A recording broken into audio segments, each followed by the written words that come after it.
Hello everyone, thank you so very much clicking this my video। हे दोस्तों, आज की topic में हम सीखेंगे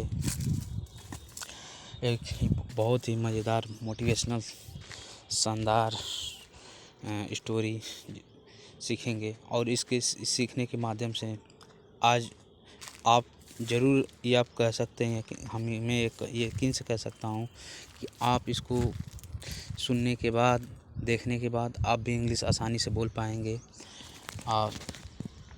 और इसमें मैंने आर्टिकल को, प्रीपोजिशन को, टेंस को और हिंदी को, प्रोनाउंसिएशन को, मैंने सारा इस 4-5-6 टॉपिक को मैंने इस वीडियो में कवर किया है।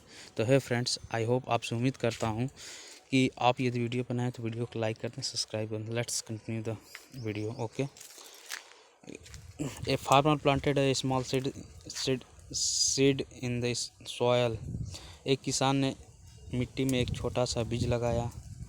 एक किसान ने मिट्टी में एक छोटा सा बीज लगाया। टेंस हमारा सिंपल पास्ट है। एक सिंगुलर नाउन हो, वहाँ पे एक का यूज होगा। इनका मतलब मैं होता है। इनका मतलब मैं होता है।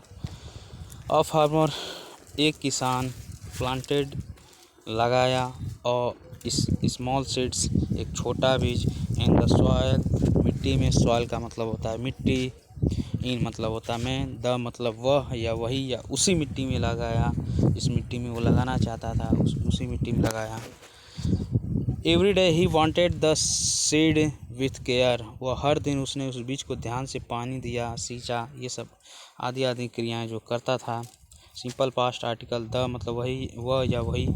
जब स्पेसिफिक चीज़ बतानी हो तो आर्टिकल द का यूज करते हैं, विथ प्रीपोजिशन के साथ या तरीके से या से। इसका हिंदी होती है एवरीडे मतलब हर दिन।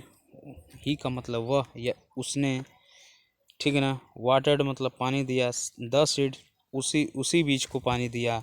विथ केयर ध्यान से, उसी बीज को बहुत ही ध्यान से उसने जो है कि पानी दिया, अच्छे से देखा, अच्छे से उसकी देखभाल की।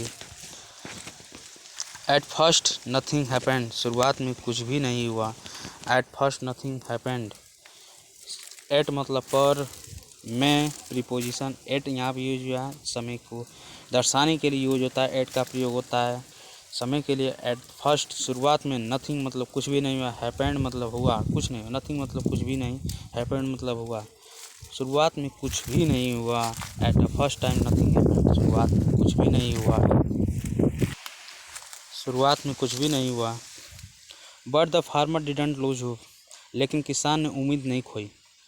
लेकिन किसान ने उम्मीद नहीं खोई या खोया। सिंपल पास्ट का निगेटिव स्ट्रक्चर इसमें यूज हुआ है। स्ट्रक्चर में subject plus didn't plus verb, first form plus object. Article का मतलब मैंने बताया हुआ वही स्पेसिफिक, जहाँ पे स्पेसिफिक चीज़ें होती हैं इसको इंडिकेट करना हो तो आर्टिकल द का, ये डेफिनेट आर्टिकल का प्रयोग करते हैं। बट मतलब लेकिन द फार्मर वही किसान या किसान ने, लूज होप उम्मीद खोना, या उस किसान ने उम्मीद नहीं खोई।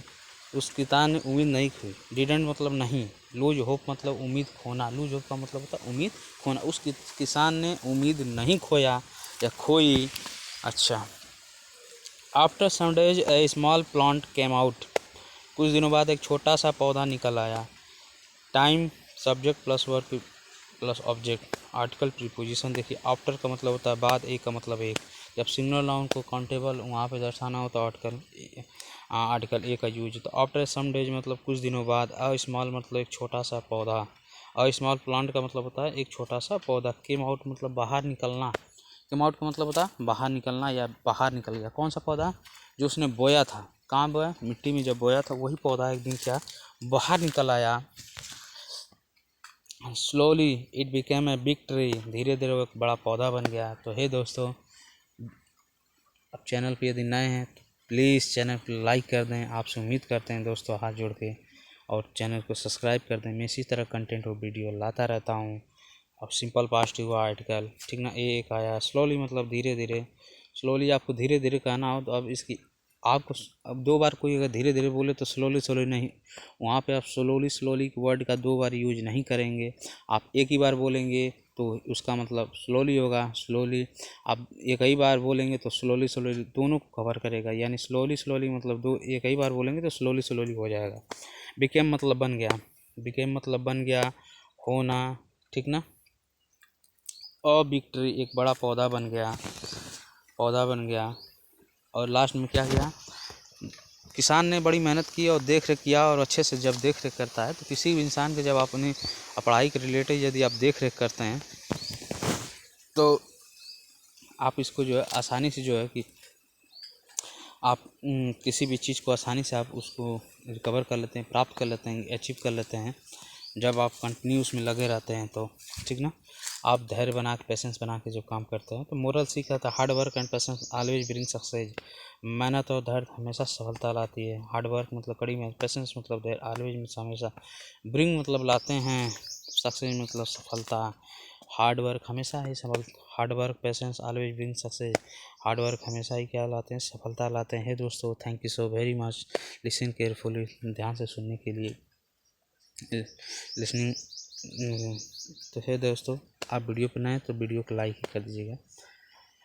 Thank you so very much.